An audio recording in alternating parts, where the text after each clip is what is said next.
Con su permiso, diputado presidente, compañeras y compañeros legisladores, a nombre del Grupo Parlamentario del Partido del Trabajo, acudo a esta tribuna para hablar a favor del dictamen que nos presenta la Comisión de Puntos Constitucionales, por el que se propone la aprobación de diversas reformas a la Constitución Política de los Estados Unidos Mexicanos para crear la Guardia Nacional.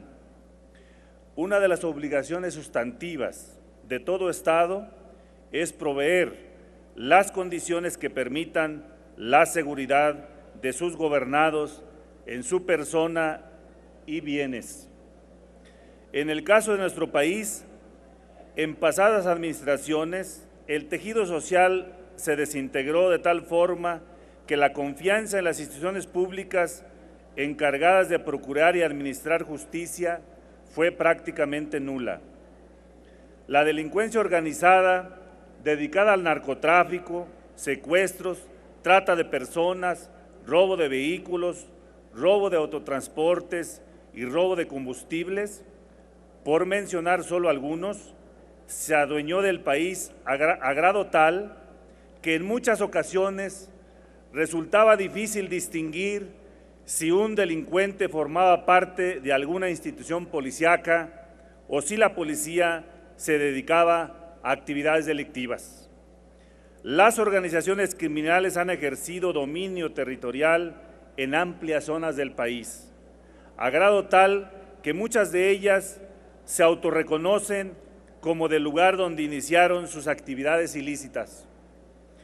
Por ello, es imperativo que el presidente de la República y los mexicanos, todos, contemos con una institución a nivel nacional que garantice la seguridad de todas y todos y que tenga la capacidad de reacción inmediata en la prevención de los delitos. Queremos resaltar el amplio consenso que se dio en el Senado de la República y en esta Cámara, donde la Comisión de Puntos Constitucionales aprobó por unanimidad de todos los grupos parlamentarios ahí representados. Sin lugar a dudas, estamos construyendo un pacto en favor de la nación. En la Cámara de Diputados, bajo el formato de Parlamento abierto, se escuchó a la sociedad y se atendieron sus planteamientos. Esto es una importante elección que nos demuestra que toda iniciativa es materia de ser enriquecida en la pluralidad de visiones que en esta Cámara están representadas. Esperemos que no sea la única que tenga que pasar esta lección. La gran lección es que tenemos que aprender a escuchar y a escucharnos nosotros mismos. El rasgo distintivo de la democracia es la suma y la conciliación de visiones y no la resta que solo conduce a la imposición de una sola opinión. No obstante, que el Poder Legislativo ha aprobado infinidad de leyes para fortalecer la capacidad de los órganos del Estado en el combate a la delincuencia, los resultados no son nada óptimos. Contamos con un nuevo Código Nacional de Procedimientos Penales, cuyo propósito era unificar en una sola legislación nacional lo que antes era facultad de los estados. El nuevo sistema penal acusatorio, del que el Código Nacional de Procedimientos Penales es parte importante, no ha permitido que los delincuentes estén en la cárcel, ya sea por las fallas en el procedimiento, lo cual se traduce en la gran impunidad que se vive en el país, o porque los elementos policíacos y ministerios públicos o jueces se quedaron en la etapa anterior.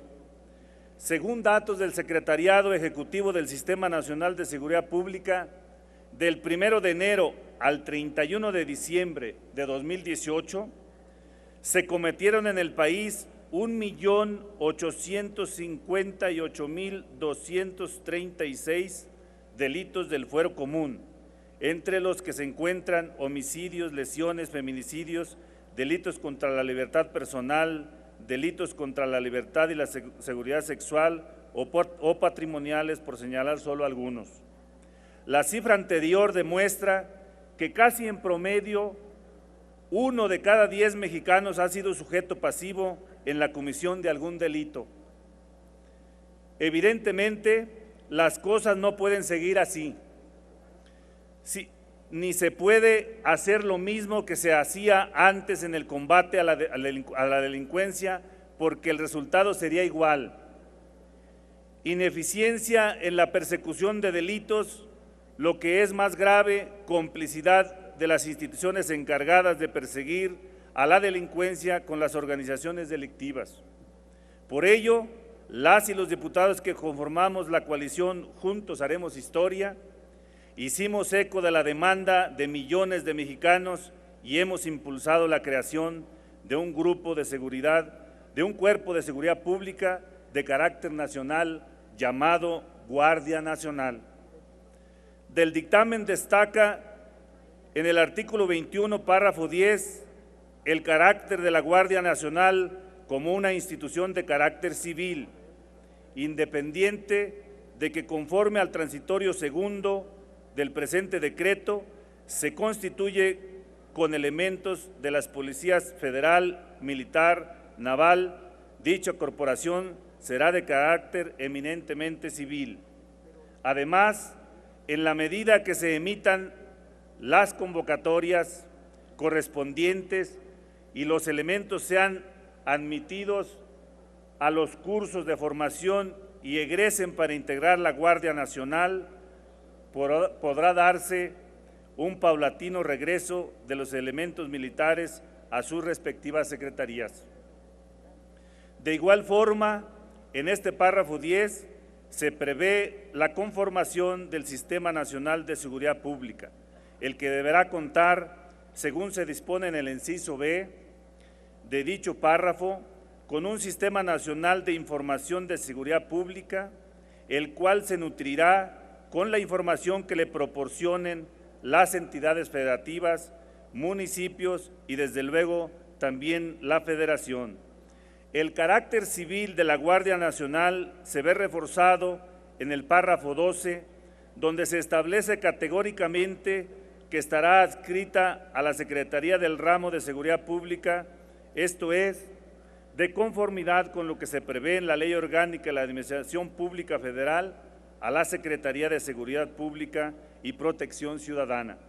Será una institución respetuosa de los derechos humanos y de los gobiernos locales. En el artículo 73, fracción 23, se le otorga la facultad al Congreso de la Unión para legislar en materia de Guardia Nacional, Ley Nacional sobre el Uso de la Fuerza y Ley Nacional de Registro de Detenciones. Esta facultad es de gran relevancia porque, vinculado con el transitorio cuarto, fracción 2, 3 y 4, cuando ejerzamos esta facultad legislativa, lo haremos conforme a los parámetros que la propia Constitución nos señala. Además de que, como leyes nacionales, su aplicación es de cumplimiento obligatorio para la Federación, estados, municipios, alcaldías y gobierno de la Ciudad de México, a efecto de tener procedimientos homólogos y únicos, en particular en la Ley Nacional sobre el Uso de la Fuerza. Todos sabemos que al Estado corresponde el monopolio del uso legítimo de la fuerza, pero su uso debe ser racional y proporcional a las conductas que amerita su uso. Estamos ciertos que con esta nueva ley y los protocolos de actuación que de ella deriven, no deberán presentarse excesos y abuso de poder. El Estado mexicano, producto de la Cuarta Transformación, no será más un Estado represor. En la reforma que analizamos existen controles de poder legislativo al Ejecutivo, puesto que este último deberá rendir un informe anual al Senado de la República sobre las actividades de la Guardia Nacional y será facultad de la colegisladora aprobar dicho informe. Además, en la fracción 11 de este mismo artículo, se otorga a la colegisladora la facultad para analizar y aprobar la Estrategia Nacional de Seguridad Pública, por primera vez en la historia del Poder Legislativo mexicano, una de sus cámaras contará con la facultad constitucional para aprobar el informe de actividades de la Guardia Nacional y la Estrategia Nacional de Seguridad Pública. En los artículos transitorios de las reformas se nos señalan plazos perentorios de actuación, ya que conforme al transitorio primero, párrafo segundo, una vez que esta reforma constitucional sea publicada en el Diario Oficial de la Federación, contaremos con un plazo de 60 días naturales para aprobar la ley de la Guardia Nacional y dentro de los 90 días naturales al inicio de vigencia del decreto, deberemos expedir la Ley Nacional sobre el uso de la fuerza y la Ley Nacional de Registro de Detenciones. Es muy importante destacar que a este nuevo gobierno le importa la seguridad de los mexicanos. Por ello, en el transitorio quinto, estamos autorizando al Ejecutivo Federal para que durante los 5 años siguientes a la entrada en vigor de este decreto, en tanto la Guardia Nacional se desarrolla y consolida, el Presidente de la República podrá disponer de la Fuerza Armada permanente para tareas de seguridad pública de manera extraordinaria, y esto no será la normalidad, sino solo excepción plenamente justificada. Las entidades federativas tienen la gran responsabilidad de realizar el diagnóstico y el programa para el fortalecimiento de los cuerpos policíacos estatales y municipales, que de ellos dependen. Como se aprecia, la seguridad pública es una tarea que exige la corresponsabilidad de la Federación, entidades federativas y municipios. Aunado a lo anterior, los ejecutivos locales deberán enviar anualmente a la legislatura local y al Consejo General de Seguridad Pública la evaluación integral de sus corporaciones policíacas. Compañeras y compañeros legisladores, sin lugar a dudas, el dictamen que hoy aprobaremos es de gran importancia para la sociedad mexicana. Con ello, no evitaremos que se cometan delitos. En ningún país del mundo dejan de cometerse, pero los ciudadanos tendrán la seguridad de quien los afecte en su persona y patrimonio serán llevados a los tribunales y sancionados.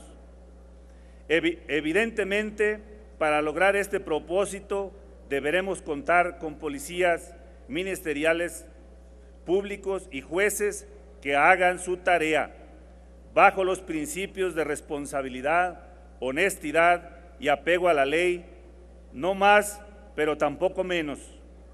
Este dictamen es producto del acuerdo de todas las fuerzas políticas representadas en el Poder Legislativo y que construimos en favor de México y los ciudadanos.